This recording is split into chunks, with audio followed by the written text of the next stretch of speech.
आज के इस दिलचस्प एक्सप्लेनर में हम एक बहुत ही आम लेकिन रहस्यमयी घटना की तह तक जाने वाले हैं। जरा सोचिए, चिलचिलाती गर्मी का दिन है और सामने ठंडे पानी का एक ग्लास रखा है। कुछ ही देर में हम देखते हैं कि उस गिलास के बाहर पसीने जैसी पानी की ढेरों बूंदें छलकने लगती हैं। विज्ञान अक्सर बड़ी बड़ी प्रयोगशालाओं में नहीं, बल्कि हमारी रोजमर्रा की इन्हीं छोटी छोटी घटनाओं में छिपा होता है। तो आइए आज एक बेहद साधारण से दिखने वाले प्रयोग के जरिए जल, वायु और द्रव्यमान के कमाल के रहस्य को वैज्ञानिक नजरिए से सुलझाते हैं।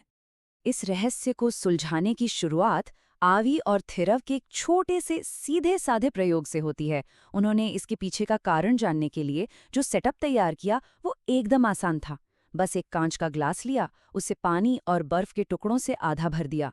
उसके बाद उसे एक छोटी स्टील की प्लेट से अच्छी तरह ढक दिया ताकि अंदर का पानी भाप बनकर बाहर न जा सके। और फिर इस पूरे सेटअप को एक डिजिटल तराजू पर तौलने के लिए रख दिया। सुनने में बड़ा सामान्य लगता है ना, लेकिन यही सेटअप एक बहुत बड़े वैज्ञानिक सच से पर्दा उठाने वाला है। अब यहाँ एक बड़ा ही दिलचस्प सवाल सामने आता है। ठंडे पानी का ग्लास तराजू पर रखा हुआ है और समय धीरे धीरे बीत रहा है। जरा अंदाजा लगाइए कि इस ठंडे पानी और ग्लास के कुल वजन यानी द्रव्यमान पर क्या असर पड़ेगा। क्या बर्फ पिघलने की वजह से इसका वजन बढ़ेगा, या शायद कम हो जाएगा, या फिर एकदम वैसा ही रहेगा? देखिए, विज्ञान में कोई भी प्रयोग शुरू करने से पहले एक परिकल्पना या हाइपोथेसिस बनाना बहुत जरूरी होता है। तो अपना जवाब जरा सोच कर रखिए, क्योंकि आगे जो डेटा मिलने वाला है वो वाकई चौंकाने वाला है। अब सिर्फ एक बार वजन कर लेना तो काफी नहीं है ना? किसी भी वैज्ञानिक प्रयोग की असली जान उसका सटीक डेटा होता है। इसलिए 0 मिनट से शुरू करके पूरे 30 मिनट तक हर 5 मिनट के अंतराल पर तराजू की रीडिंग को बड़े ध्यान से देखा गया और उसे नोट किया गया। ये लगातार मॉनिटरिंग इसलिए जरूरी है ताकि समय के साथ होने वाला कोई भी छोटा सा बदलाव हमसे छूट ना जाए। आखिर यही व्यवस्थित तरीका ही तो विज्ञान को इतना भरोसेमंद बनाता है। और पता है क्या, पूरे 30 मिनट बाद जो नतीजा आया उसने एक बड़ा सुराग दे दिया। जब लगातार तराजू को देखा गया तो एक बड़ी ही अप्रत्याशित बात सामने आई। डिजिटल तराजू की रीडिंग असल में बढ़ जाती है। जी हाँ, द्रव्यमान में साफ तौर पर बढ़ोतरी हो रही है और इसके साथ ही उस ठंडे ग्लास के बाहर पानी की ढेरों बूंदें नजर आने लगी। मतलब पूरे सेटअप का द्रव्यमान बढ़ रहा है। लेकिन सोचने वाली बात यह है कि ये एक्स्ट्रा वजन आखिर आया कहाँ से? ग्लास तो ऊपर से स्टील की प्लेट से पूरी तरह ढका हुआ था, तो अंदर का पानी बाहर कैसे आ सकता है? इस बढ़ते हुए वजन की गुत्थी को सुलझाने के लिए हमें उस चीज की तरफ देखना होगा जो हमें दिखाई ही नहीं देती, यानी हमारे आसपास की हवा। और यही एंट्री होती है आर्द्रता यानी ह्यूमिडिटी की। हमें अक्सर लगता है कि हमारे आसपास की हवा एकदम खाली है, लेकिन वैज्ञानिक नजरिए से देखें तो ऐसा बिल्कुल नहीं है। हवा में हमेशा गैस के रूप में पानी मौजूद रहता है, जिसे हम जलवाष्प कहते हैं। और हवा में मौजूद इसी जलवाष्प की मात्रा को ही आर्द्रता कहा जाता है। ये भले ही अदृश्य हो, लेकिन ये हमेशा हमारे चारों तरफ मौजूद रहती है। और देखिए, ये आर्द्रता कोई सिर्फ किताबों में पढ़ाई जाने वाली चीज नहीं है। याद है वो बारिश के मौसम वाली चिपचिपी और उमस भरी गर्मी? वो इसी नमी की वजह से होती है।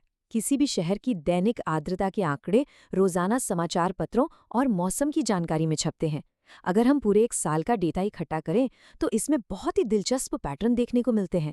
हम साफ देख सकते हैं कि बारिश के दिनों में हवा में ये नमी कितनी ज्यादा बढ़ जाती है। हवा में मौजूद यही नमी हमारा सबसे पहला हिंट है कि ग्लास के बाहर का वो पानी और बढ़ता हुआ वजन असल में कहाँ से आ रहा था। असल में यहाँ भौतिक विज्ञान की एक कमाल की प्रक्रिया काम कर रही है, जिसे हम संघनन या कंडेंसेशन कहते हैं। होता क्या है कि जब हमारे आसपास की हवा, जिसमें ढेर सारी नमी यानी जल वाष्प भरी हुई है, वो उस कांच के ग्लास की ठंडी सतह के सीधे संपर्क में आती है, तो एक बहुत बड़ा बदलाव होता है। ग्लास की ठंडक के कारण हवा का तापमान अचानक कम हो जाता है और वो अदृश्य जल वाष्प संघनित होकर पानी की छोटी छोटी तरल बूंदों में बदल जाती है। बस यही वो मूल कारण है कि तराजू की रीडिंग अचानक बढ़ गई थी। हवा की नमी ने पानी बनकर ग्लास को बाहर से घेर लिया और सेटअप का कुल वजन बढ़ा दिया। लेकिन एक मिनट रुकिए, विज्ञान इतनी जल्दी किसी नतीजे पर नहीं पहुंचता। एक सच्चे वैज्ञानिक की तरह अगर विचार करें तो क्या हमें यही प्रयोग खत्म मान लेना चाहिए? क्या ये पक्के तौर पर कहा जा सकता है कि कांच के ग्लास में कोई दरार नहीं थी और पानी का रिसाव नहीं हो रहा है? क्या बाहर इकट्ठा हुआ वो सारा पानी सिर्फ और सिर्फ कंडेंसेशन का ही नतीजा है? क्या ऐसा नहीं हो सकता कि अंदर का पानी ही धीरे धीरे बाहर रिस रहा हो? ये एक ऐसा डाउट है जो पूरे प्रयोग की कहानी पलट सकता है। और सच तो ये है कि नहीं, हम सिर्फ इस पहले प्रयोग के आधार पर कोई पक्का दावा नहीं कर सकते। विज्ञान का तो यही तरीका है, जब तक हर दूसरी संभावना को पूरी तरह से खारिज न कर दिया जाए, कोई भी बात साबित नहीं होती। गिलास से पानी रिसने की संभावना अभी भी बनी हुई है। इसलिए इस डाउट को पूरी तरह खत्म करने के लिए हमें अपने मूल प्रयोग में एक छोटा सा लेकिन बहुत ही जरूरी बदलाव करना होगा। सच तक पहुंचने के लिए एक नए परीक्षण की जरूरत है। तो आइए देखते हैं कि इस प्रॉब्लम को कैसे सॉल्व किया गया। इसके लिए प्रयोग में एक बहुत ही स्मार्ट बदलाव किया गया। सबसे पहले पिछले सेटअप को बिल्कुल वैसे ही दोहराया गया, बर्फ वाला पानी, ग्लास, स्टील का ढक्कन और तराजू।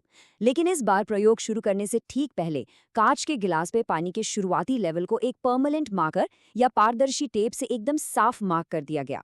ये एक बेहद सिंपल लेकिन एकदम अचूक तरीका है ये चेक करने का कि क्या अंदर का पानी समय के साथ सच में कम हो रहा है या नहीं। पूरे 30 मिनट बाद जब इस नए प्रयोग के नतीजे देखे गए तो वो एकदम स्पष्ट और निर्णायक थे।